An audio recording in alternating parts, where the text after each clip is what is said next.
Please subscribe Tito Manny Vlog.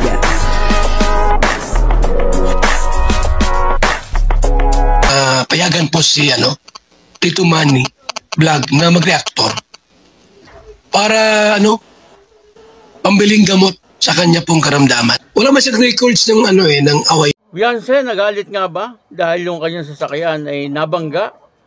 Papanoorin po natin yung video. At siyempre bibigyan po natin ng konting reaction. At alamin po natin kung ano po yung katotohanan. Kasi ang sabi ay sasakyan daw po ito ni Beyonce.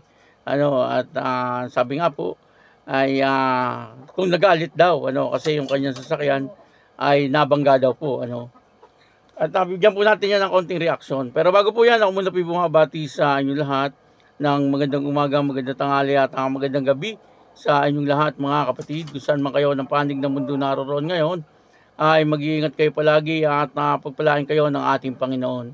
Maraming salamat din po sa patuloy na tumatangkilik sa aking YouTube channel at nanonood sa aking video reaction. Patuloy lang po natin suportahan sila Kuya Bal Santos Matubang, Kalinga Prab, at Eda Vlog, Jack Tapia, at yung mga kasamahan ko pong reactor sa Kalingap. Ganun din po yung mga charity vlogger na Kalingap partner. Ito po yung video na kung saan ay nabangga daw itong sasakyan ni Beyonce. Ano po ba ang katotohanan dito? Yun na nga parang napaawa si Beyonce. Sa driver ba o dun sa sasakyan? Ang kabuuan po ng video ito ay mapapanood po natin sa YouTube channel ni Dr. Lab. Ayan suportahan po natin Dr. Lab. Anak-anakan ko. Alam mo? Si Beyonce. Beyonce, kalakihan ng bahay noon. Akong tatay noon. Anak mong tatay noon? Oo. Ano naman si Dr. Bakit? Ba't ako kawawa? Saga. Na ano kung bagay yung pagkakas? Nabunggo, no? Kawawa ko. Mensahe mo. Mensahe. Sa kotse mo na nabunggo ko. Galit ka ba? Nabunggo ko yung kotse mo? Hindi ko Galit si Blanchi, guys. Binunggo ko yung kotse niya. Si Marimar.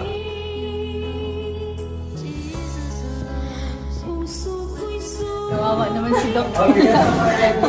Bakit? Ba't ako kawawa? Saga. Na ano kung bagay yung pagkakas? Nabunggo, no? Kawawa ko. Aking kawawang sasakyan.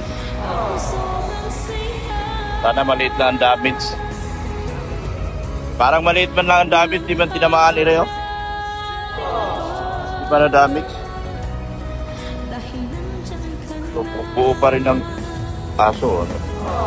Pinturado.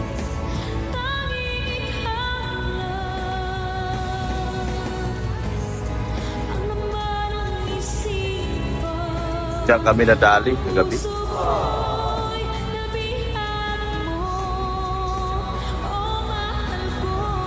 panatanggalin ng nito, ang handbrake. Ha? Ang handbrake po? Yung cartridge handbrake. Tumatanggal yung part. Di matanggal ang park? Opo, yung itong handbrake. Ang handbrake po ito, di ba? Oo. Ibaba nyo. Ibabangga na po. Oo. Tingnan mo sa Pero pa rin pula eh. Ay, hindi na nagtanggal. Press, brake, pedal to release. Sige. Yun. Yan. Okay.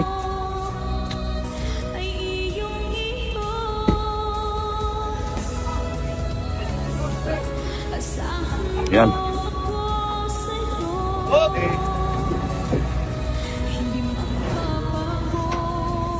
Ilan na ang aking po.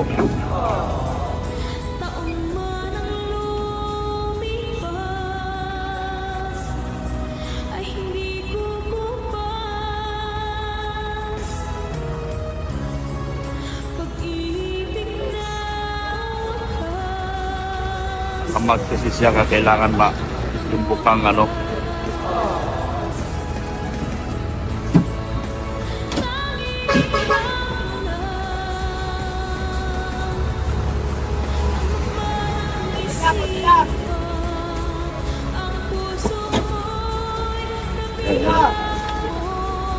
Okay, diretso. Yan. Yan na po. Kita na po yung aking ano. Hello po. Oh, shout out po, shout out. Oh, sige po, picture. Yan po. Shout out. Shout out po. Shout out po.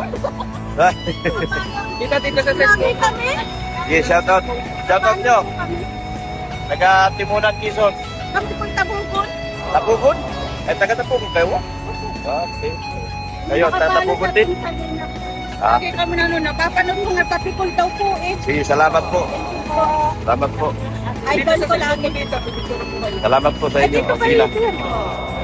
Pinalihan nila ng gusto yung aking Marimar.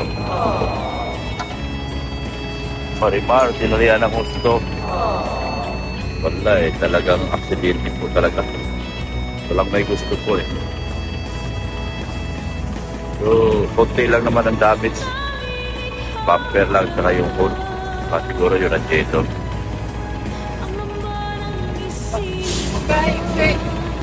Saka yung ano, pumutok.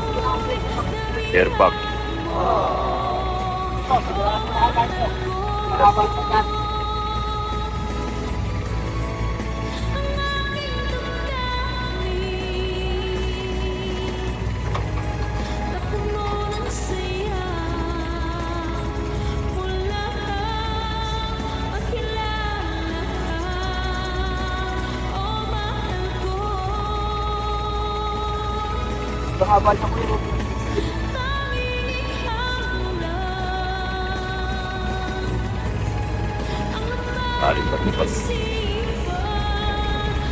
Dali na rin ako gusto makay kumangko. Sigurado na talaga hindi matapos. Kagabi, alanganin na talaga. Alanganin na talaga.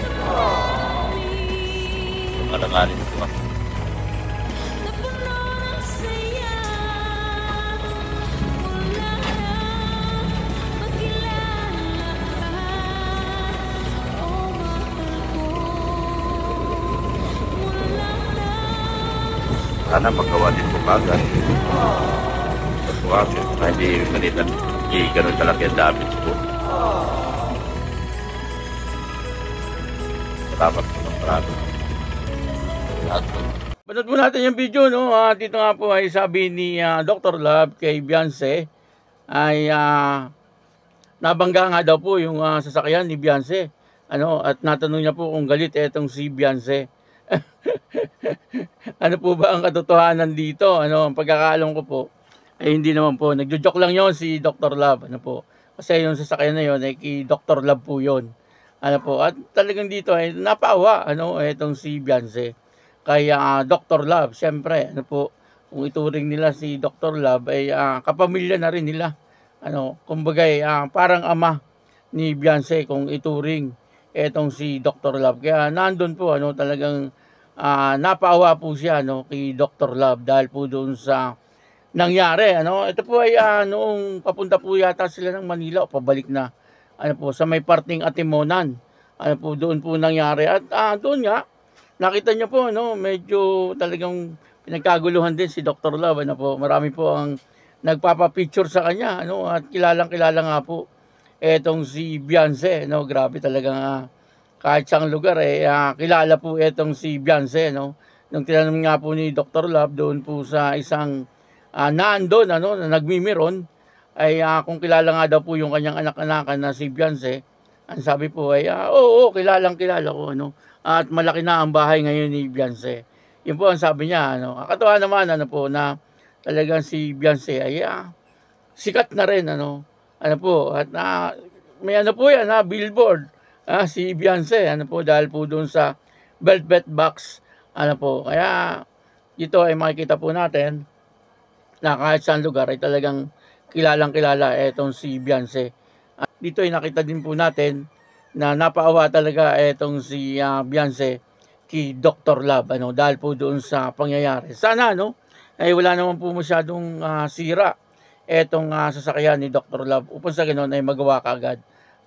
Sinabi na po kung ano po yung mga sira nung sasakyan. Natatandaan ko, radiator, condenser, ano po, tsaka yung ano pa bang tawag doon, yung sa unahan, yung hood, ano po, at yung bumper, headlight, ano, yun po ang sabi nung mekaniko, ano po, pero meron pa po ibang sira, no, hindi po natin alam, baka pag binukasan po may makita pang mga sira, ano po, sana ay wala na, ano po, sana ay maayos kagad, siyempre, kailangan din po ni Dr. Love ang sasakyan, lalo na pong ngayon, magbi-birthday po itong si Beyonce, ano po, sana ay maayos po kaagad. Ano po, kaya yun, maraming salamat po sa inyo lahat. At ako po si Tito Manny Vlog na nagsasabing God bless you all. Diyos mabalos.